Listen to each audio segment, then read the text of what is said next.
What's up, ACL Nation? Bags, and more bags. This week's ACL Throwdown is all about the ACL bag policy, as well as the most recent testing procedures that have been underway for measuring and testing ACL certified bags. We're also going to welcome ACL Pro and the man who's been responsible for doing the bulk of the testing behind the scenes, ACL Pro Eric Ryder. This is the ACL Throwdown.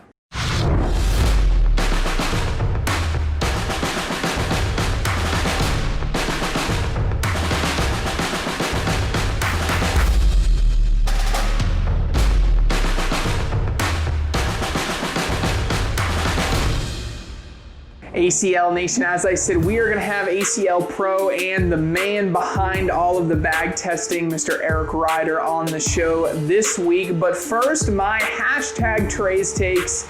And this week, we got to talk all about the ACL bag policy. Finalized at the end of October, we now have over 100 ACL approved bag series. That is unbelievable. 100 different sets of bags to choose from to play this season, broken down in two different segments of bags. We have our ACL Pro bags and our ACL competitive bags. For the general public outside of the Pro division, there's really not going to be that big of a difference between the ACL competitive and the ACL Pro bags. Every bag thrown in the ACL Pro division at any division in the ACL must have an ACL certified mark, either that ACL Pro mark or that ACL competitive mark, except for the grandfathered bags, which I'll get to in a second. So you got two options, ACL competitive or ACL Pro. As I said, besides the ACL Pro division, those bags are pretty much going to be identical to the general public. The ACL Pro bags are going to represent the top of the line bags across the country. It will also be the bags that our pros are going to be required to use throughout the entire season. So ACL Pro bags are the only ones that are going to be used in the ACL Pro division, as well as on television broadcast within the ACL. ACL competitive bags are going to be used across all levels, just except for the Pro division. If you have a Pro bag, you can use it anywhere. If you have a competitive bag, you can use it anywhere except the Pro division. So pretty cut and dry there. ACL competitive bags are a great way for a brand new manufacturer to get their feet wet within the ACL to see if the bags have some staying power in this very competitive bag market. A lot of questions that have come up about how long a bag stays on the policy. As you can see, the new stamps, the ACL Pro logo, the ACL competitive logo, are marked 2020, 2021 for all bags manufactured this season. Once a bag is approved for ACL use, as long as that manufacturer keeps that series of bag on the list the following year, that bag will continue to be good for as long as it is on the approved list, okay? You don't have to worry about a bag getting expired, or because it doesn't have the right label for the year on it, it's no longer to be valid. That is not true. As long as a bag remains and a series remains on the list, a bag with an ACL Pro or ACL competitive stamped bag is going to be good until that bag comes off of the list. Now, we'll talk about grandfathered bags for a little bit. There's many bags already out there that were manufactured without the ACL Pro or ACL competitive logo. Assuming those bags were on the policy in previous seasons, they will also be grandfathered in this season and next season, all the way through August of 2022 is when your bags are going to be good. So you got plenty of time to wear out those existing bags as long as that series is on the 2020-2021 ACL approved bag list. So again, they can stay on as long as they're staying on the list, you can continue to use them until August 2022. And at that point, if you're still using a bag, you're getting all the use out of it. You got a Bob Vonch bag there if you're waiting that long. But at that time, all bags will be required to have the ACL licensed stamp on them. So with that, why have we gone to this policy? Well, this time we have really put an investment this year into our ACL Pro bag testing. And what we've done is the ACL has invested into testing devices in order to measure both friction, which usually has a direct correlation to speed of a bag, as well as droop, what other people may call flop, how loose the bag feels in your hand. We have standardized a process for measuring that for all different bags. all these different 6x6 bags and all the different materials. Now we have found a way to standardize the measurement of all those different bags. That way it is across the board a standard process, so you can go on the ACL website and say, hey, I need a bag that's a little bit faster here or a little bit slower on this side. So the ACL has worked hard to develop that strategy. So those 2 tests, all of that data we've been collecting, we're very soon going to release that. So stay tuned over the next couple of weeks as we begin to release all of the data on both friction, both kinetic and static friction. So we're also going to give some indicators on how hard it is to push a bag after it has already been laid to rest on the board, as well as the looseness or the droop of a bag as it pertains in comparison to other bags. So a lot of great information.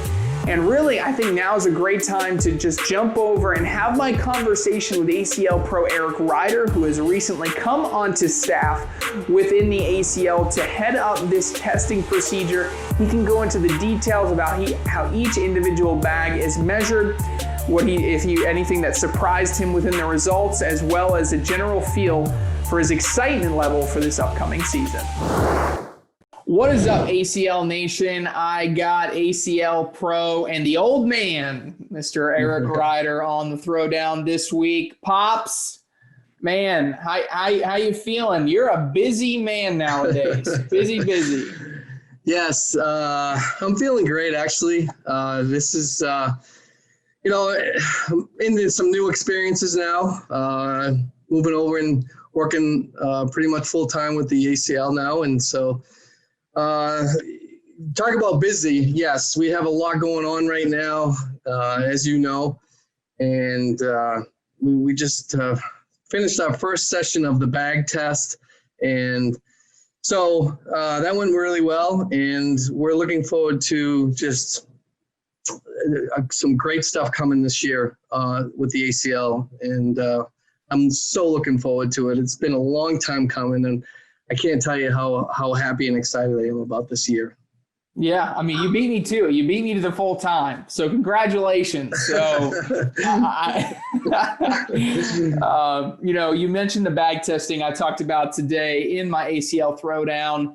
The ACL has invested has made a significant investment in technology in order to measure bag testing. The two main tests, if you will, are going to be that friction test, both kinetic and static friction, as well as the droop or the flex test, if you will. So for you are kind of the man right now when it comes to the testing. You are kind of leading that entire effort. And so for the people at home that are wondering, what is this test and how does it work?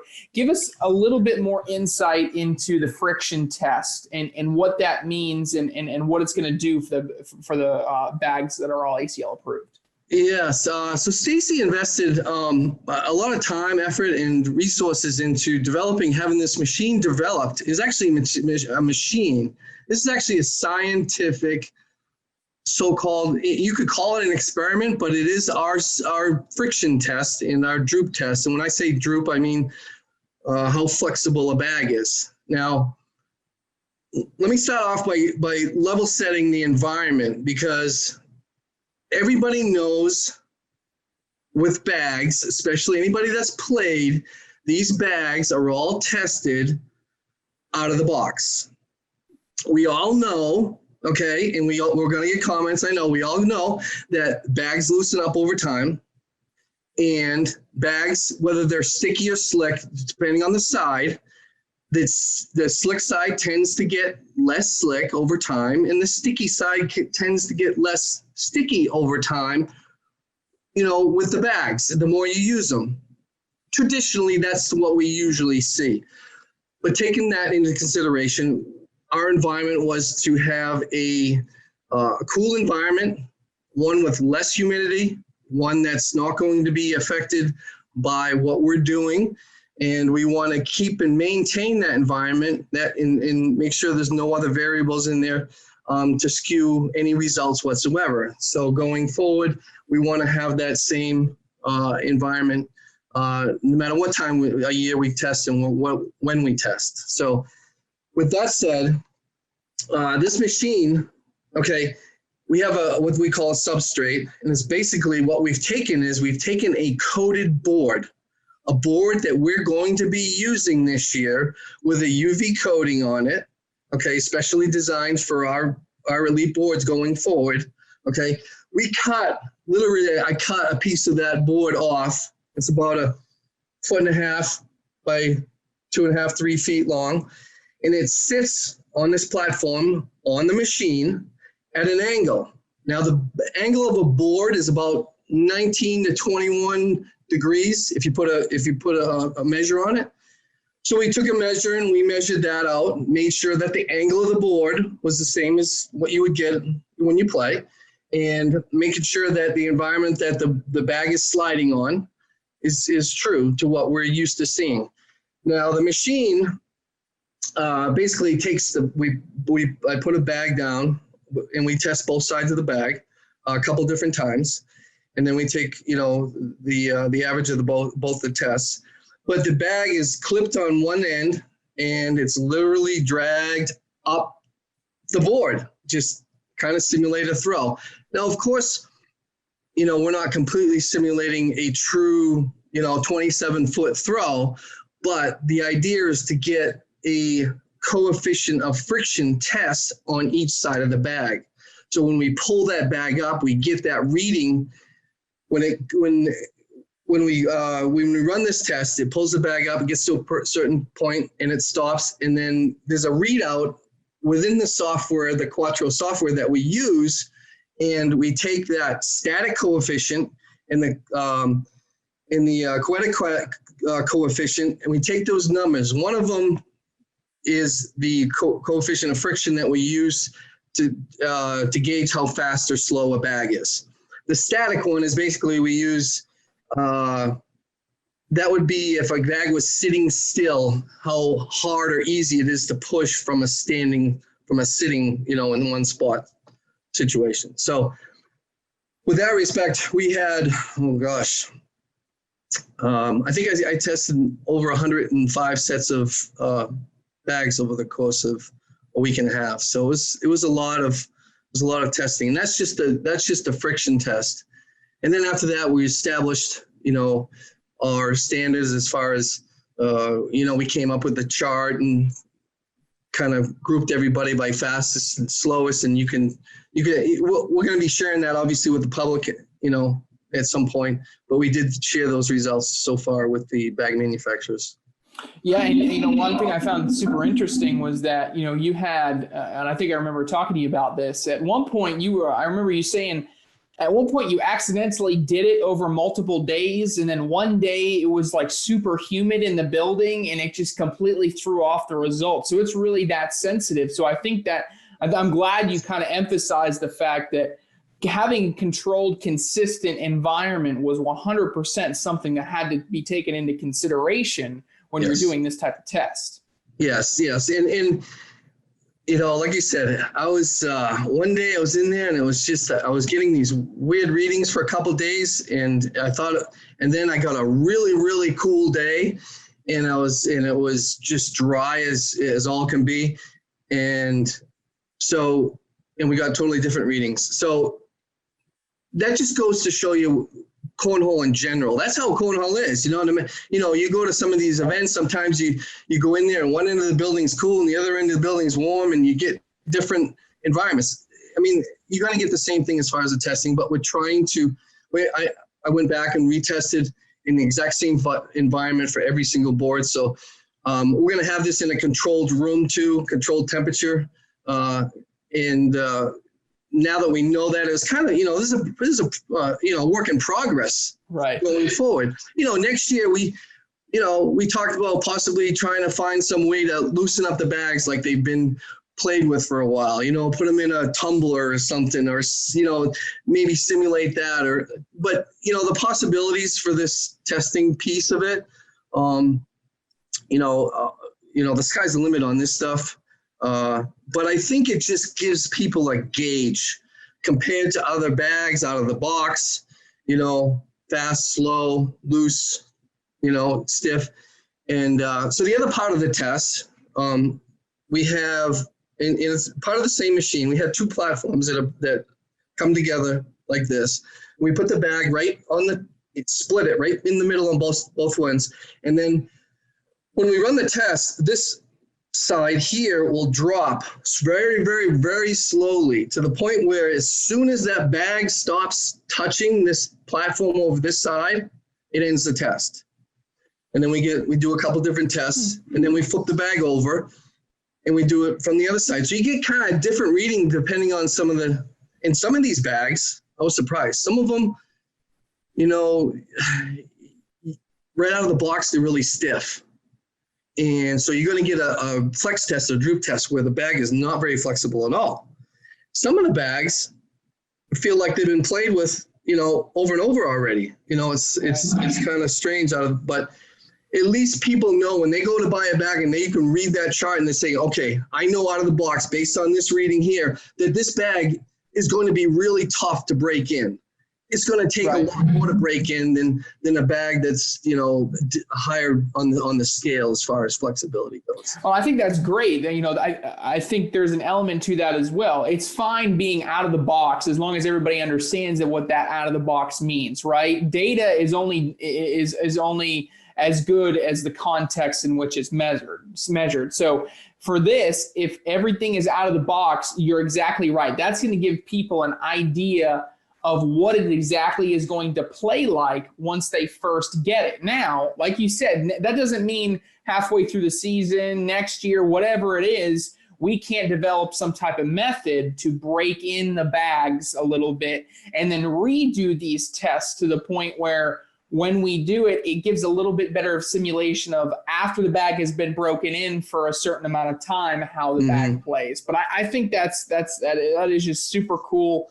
When you talk about friction, we're an engineer's brain here, brain. So right in your alleyway. Yeah. So I think it's great. I think excited to see the full results for sure. I know you've been busy. Yeah, very, very, very busy, and but it's I found it very interesting.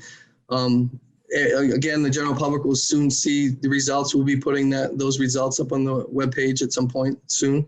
But I just thought it was as interesting to see some of the well-known bags and how they tested compared to some of the other bags, and some of the not so well-known bags and how they tested compared to the well-known bags. So, it's super interesting to see that. And I'm sure, a lot of the bag makers too, whether they, like the results or don't like the results, in the end, it's, the players are the one who's going to be comfortable with the bags that they throw. So, but anyone coming up and anybody that doesn't know much about the bags, it just kind of, it does give them some pretty good data to work with. Awesome. So that's bags. Let's talk, briefly, just for a few seconds about you. You got a season here where you're finally it feels like you're gonna be healthy the whole year. Knock on wood. And I know it's the first season in a few years you've gone into the season healthy. How you feeling? What's the outlook for the year? It's been a rough almost 2 years now. It'll be 2 years this in January when I got diagnosed. So I can't believe it's been that long through all this. And I finally had a recent biopsy, and that came back really good. The doctors congratulated me on getting through all this, and now it's just a matter of getting checked every once in a while and make sure that nothing comes back. But all in all, yes, this is the first time in the very first season in a very, very long time that I've played. We're in early November, and I can't ever remember playing as much so far into the season, so far, in the first couple months of a season as I've done so far. And that to me tells me that, okay, I'm feeling much better. I'm feeling more confident about my game. I went into the World Championships feeling really, really good as far as my bag play, and it showed in singles. I think I ended up fifth in my bracket, which is phenomenal showing there, and I beat some pretty good players, and it was really very encouraging going into this year. And then when I got with Danny, who I've played with before, and we play very well together. And Danny, he had taken some time off, and he was trying to find his game and everything else. And so it's been a challenge for him as well. But together, we've been at it pretty hard. We've both been practicing a lot and playing as much as we can. And so we are expecting, a good showing this year. We expect to, hurt some feelings this year. So, and on top of that, we get to play with Dusty and Jordan in the crew, and we're super excited about that. It's a great 4-man team there, and I think that we can do really well in that as well. So, it's going to be a long, tough season, but really looking forward to it.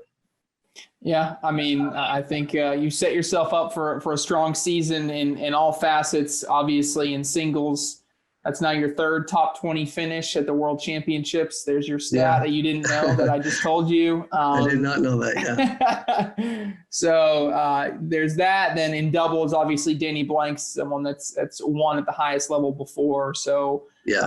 I think that sets you up really well there. And I really think Jordan Kimbrell's a young superstar in the sport, and so you four will certainly do some damage there. So yeah. Well, ACL Pro, Eric Ryder, the old man, the bag testing machine himself. Thank you so much for joining us this week on the ACL Throwdown. Get back to work. Get in the facility. We need some more data. Yes. I appreciate. Yeah, big things coming now. Big things coming. Lot going on in December and January. Going into January with the ACL, and I can't wait to get this thing rolling. So, thank you. Pops. You look great, and appreciate the talk. All right, thanks, Pop. See you later. Okay. Yeah, the old man, he's obviously having a lot of fun with that bag policy. Some great numbers, so stay tuned to see all of those that are going to be released for the different friction as well as the droop measurements for our ACL-approved bags. Well, if you are not already a subscriber to the ACL Digital Network, you want to do that immediately. Over 250 hours of content on the ACL Digital Network. You want to go check that out right now. You can go to watch.iplayacl.com. It is only $5 a month to be a premium subscriber to gain access to all of the full-length television broadcasts on both ESPN and USA Cornhole with the NBC Sports Network. So make sure you go check that out. That's all the time that we got this week for the American Cornhole League. This has been your host, Trey Ryder. We'll see you guys next week.